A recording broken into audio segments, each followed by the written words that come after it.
What's up, YouTube? Mr. Lemoncy here, and today I want to talk about Jail Level 1 Champion Packs and the Sorceress World Record, and a little bit of the history of the Sorceress. So, this was a speedrun, or this is a speedrun, I should say, of the Sorceress through normal. And of course, with the Sorceress, her greatest strength is teleport. That is what gives her so much more speed than the other characters. Obviously, she has great skills and, good damage and stuff, but being able to really move faster than the other characters comes down to the fact that she has the teleport skill and can just zip all around the map. So, back in the day, we used to just run through the game, get to 18, somewhere towards the later stages of Act 2, maybe a little in Act 3, and then we would teleport to the end of the game and kind of burst through. A lot of times by Duriel finish, you would generally have your 18, and then Act 3, 4, and 5, you would be teleporting. But eventually, I believe it was Slimo who came along and decided that we could get teleport a little bit faster. And he actually went to Beetle Burst in Act 2 Far Oasis and started farming Beetle Burst very quickly. And from there, he was able to get teleport very quickly. This again was in Players 1 runs, by the way, not Players X runs. But going there, farming very quickly on Beetle Burst, hitting 18, and then teleporting and getting a little bit faster from that. So that was a way that time was dropped in the run and improved over there, was getting the teleport even faster through there. Now, additionally, it wasn't actually just Beetle Burst that was the best strategy. That was a more consistent setup. But the best strategy was actually if you could go into Act 2, get a Far Oasis waypoint, and then happen to have a champion beetle spawn pack nearby. Now, that's not guaranteed to always be champion beetles or anything, but if you could get 1 or 2 champion beetle packs, it was massive experience, and then you could still just have regular beetle packs anyways. In addition, you could have like beetle pack and then beetle burst right after, and you're just kind of doing a general farming in the Far Oasis strategy. Now, since then, it has shifted, and I want to say Indrik, but I might be wrong on that. So somebody discovered the jail strategies, and the jail was a faster, more guaranteed way of this. Now, why would champion beetles and the champion fallens in the jail and stuff be so valuable? The reason is kind of a bug in the game. We say bug, it may not actually be a bug, but essentially champion packs give 300% experience. Generally, this doesn't matter because there's like 2 to 4 champions, right? So, you have 3 champion skeleton archers or something. They're worth 300% experience. That's not that great. Oftentimes, not even worth killing because they're a lot harder to kill. For reference, unique packs give 500% experience for the boss and all of the minions around them. So, generally, the unique packs are better. However, when it comes to fallens, beetles, shamans, flares, maybe like one other. Basically, there's like 5 or 6 monsters that their champion pack actually spawns with other monsters as well within it. So if you think to the beetle packs or the fallen packs that you know, or the flare packs that you know, the champions will actually have a bunch of additional fallen or beetles around them, right? So you'll have like 2 to 4 champions, but then each of those champions will have multiple. You good over there? We'll have multiple guys just hanging around, or other fallens or beetles or whatever.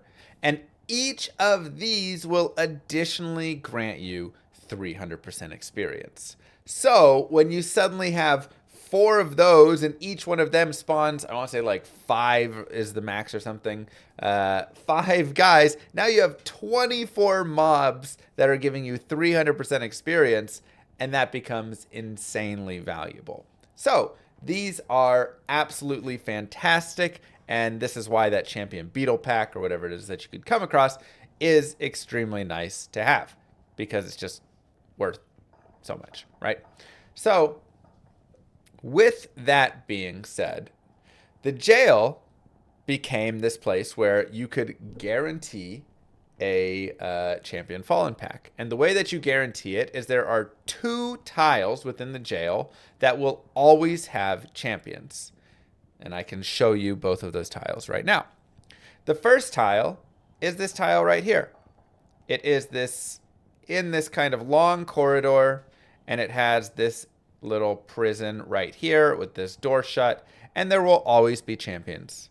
The second tile is this tile right here. And you can see these are titled as Jail Theme NSW, Level Pressed Act 1 Jail Theme SEW. These are the names of the tiles. And this one is right here. You can see the name right there as well. And there will always be a champion pack right here. So these are 2 tiles that will guarantee you to have champions. And then, because of the way that it works with spawning, you have a 1 in 5, because there's 5 monster types, so you have a 1 in 5 chance of there being Fallens as the champions. Now, when you're on Hell and you're on Nightmare, this will change every time you start the game.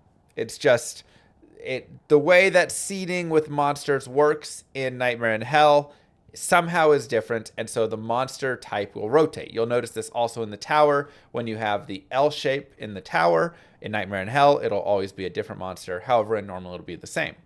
But there is one difference, or not one difference, but there is one piece that you can use for changing it, and that is the direction that you approach the tile. So if I approach this tile from the left, or I approach the tile from the right, it will have a different monster spawn within it. And same thing goes for your L shape in the tower. The way that you approach it will affect the monster type within. So that is the one way that you can have some adjustment, and which is why sometimes when we're running, we see this tile and it's not Fallens, and then we go to the waypoint and we're like, come on, come on, come on. And the reason is we're now going to approach the tile from the other direction. Thus, it will have a new monster roll and potentially be the monster roll that we want. So let's dive a little bit into the math, because once we figured out this jail tile, and with Players X especially, being able to level to 18 very quickly here, the Sorceress opened up and started getting into these 30-minute X times, 30X minutes, I should say, times, where she is just blazing through the game, because you get to this jail essentially as fast as possible while being a high enough level and have enough skills to actually like kill the Fallens and stuff within there. And then you level up here really fast, 18, and then you teleport as fast as you can through the rest of the game, killing, just what you need to get your levels, and obviously the quest bosses and that stuff. But let's dive into the math. So the presence total on all of the seeds is as follows: 1,300,000 for both of these tiles. It looks like they are pretty equal, pretty much, not anything of a difference. 4 million there, which is nothing. And so basically you're going to find each of these tiles equally. Either of the tiles you will find at this amount, and both of the tiles in the same jail you will find at this amount. So 291 million of them both being in the same seeds, and 2,325,000,000 where they are in, you have either one of the two, which is great, right? That's good to know. Now, let's take a look at 1 tile transitions immediately adjacent to the waypoint, and 2 tile transitions, which is adjacent to the tile that is immediately adjacent to the waypoint. So, for instance, this is our waypoint tile, and here you can see is transition 1 and transition 2. So, for instance, this tile is 2 transitions away. This tile is 1 transition away from the waypoint, right? That is the basic way. You have to always think in tiles. These maps are built as these squares. If you look in the back, you can see the green and black and gray. These squares, these are the tiles right here. So this is 1 tile, this is 1 tile, this is 1 tile, this is 1 tile, etc. So the game does procedural generation and pieces these tiles together in a random, but not random way, obviously, but random enough And so it looks, so for instance, with this, it's looking and saying, hey, I need 3 tiles that are going to connect that way. But honestly, it'd probably build up. So this tile would build here, and it would find 3 tiles that connect on either side of that. This tile builds here, it finds tiles that need to connect like that, etc. Right? So times where it is 1 tile away for first NSW, which is this one, is going to be 5% of the time in a 1 transition tile, and 5.1% of the time, again, basically the same for first SEW as well, and additionally about the same for second SEW, which is, and second NSW. So basically, you have a 5% chance for each of these to be either 1 or 2 away, essentially. Each of those combined, which means either as the first, either of the 2 as a 1-tile transition, either of the 2 as a 2-tile transition, or either as the first or second as a 1 or 2-tile transition. And this is the number that we're really looking at, 20.776%.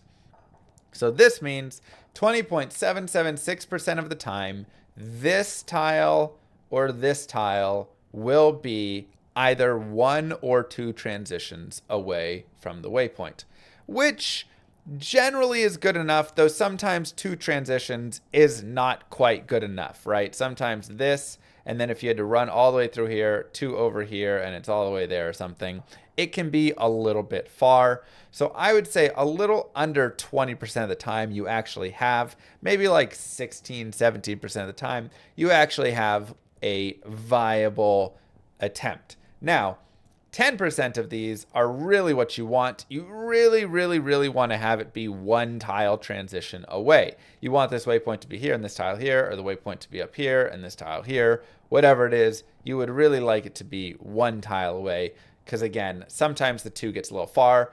I would say this 2-tile transition is probably the best that you can get in terms of speed for getting to that tile. But even that is a little bit further. To have both as 2-tile transitions is going to be 0.12%, and both as 1 and 2-tile transitions is going to be 0.5% of the time. So that is going to be, for instance, this that we are seeing right here, this would exist in this 0.5, both as first and second, because we have this seed in the first and this seed in the second. And of course, if you ran and both of these were fallens, that would be honestly probably the ideal run, right? This would almost be the holy grail of it. The only difference I would say is this waypoint being up here instead, because running from here to there is a little faster than here and having to go around and then down. So if this waypoint was up here, you could run, kill, That would be pretty sweet and probably save you a little bit of time of having to exit the game, come back in, go again, right? But pretty interesting. And then, of course, this also says no seed has NSW twice or SEW twice within 2-tile transitions, which is interesting to note. But basically, you will never have this here and this up here, I guess. So just doesn't work. Where, oh, no. Okay. Yes.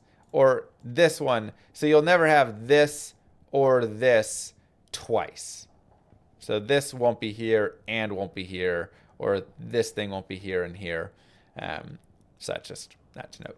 But very interesting to see overall, what the odds are right there of having all of this. And I suppose the only piece that we don't have, this is seed 18145, by the way, which is cool to know, because this you can go and actually do dash seed and then get this exact map and you can explore it for yourself.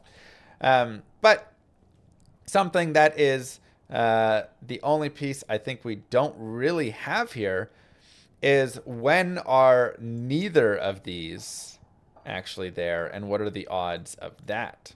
Because here we can see the odds of either of these as first or second. We have 892 million of these seeds for that. And so this is saying it's 20% of the, well, that's not right. So this has to be 20% of total seeds. He just didn't establish total seeds there. Because 892, let's do calculation really fast. So 892 million times 5, we'll just say. So there are about 4.46 billion seeds. A little over half the time, you will have either this or this.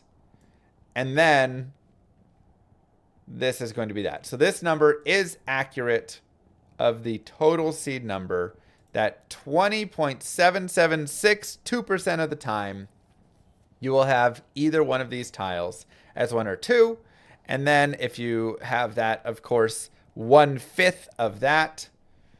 So you go 20.776 times 0.2. This means you have a 4.15% chance of your jail having, and I mean, it's slightly higher, I guess, because you could have both as second or both as first and second. So this should be added in technically. But probably about a 4.2% chance of a jail being the correct jail setup with Fallens, and a 20% chance of you getting there, about 21% chance of you getting there and having a jail transition. So that's just good to know for the numbers overall, of what the odds are of what I have up in the top left here. Total runs, made jail, jail setup, and Fallens. So our made jail to jail setup, we should have about 20% of jail setups being correct from the made jails. And then, of course, Fallens being about 1/5 of that. And that is the math behind the Sorceress, where she's at now. And there's not really any better way forward that we currently have for this character, because we don't, right? Like, there's no faster way that we can currently conceive of getting a guaranteed Fallen pack right next to a waypoint than this. The closest that could exist, that in my mind that immediately comes to it, is within the barracks. You can get your guaranteed Fallen packs, but you have to run from the waypoint through whatever piece of the outer cloister before you open the barracks, through the first place in the barracks, and then you get to where you could actually spawn Fallen champion packs at that point. And that run is a pretty good distance. Additionally, it's going to be probably slightly under-leveled compared to the jail level 1, thus being slightly slower, I would imagine, to get to 18. So as of now, this is the best way to get the Sorceress World Record. It is probably the most annoying run that we have in Diablo 2, because for the most part, Diablo 2 speedrunning doesn't have nearly as much of that RNG, right? It's like, okay, you want to go get your stealth from the tower and stuff, but then after that, you're just sailing along. If you get a first way or a fourth way in the arcane, you know, okay, like it's a little bit of time, but like there's some RNG here and there, but for the most part, you are dealing with the ebbs and flows, and none of it is immediately reset your game and start over. So the Sorceress is the only character that does have that. Anyways, I hope that this was interesting and gave you a little bit of insight into the Sorceress World Record runs, and what we're looking for, where it is, what's happening, everything. Mwah! Don't forget to like and subscribe to YouTube, and I'll see you guys in the next one. Peace, everybody.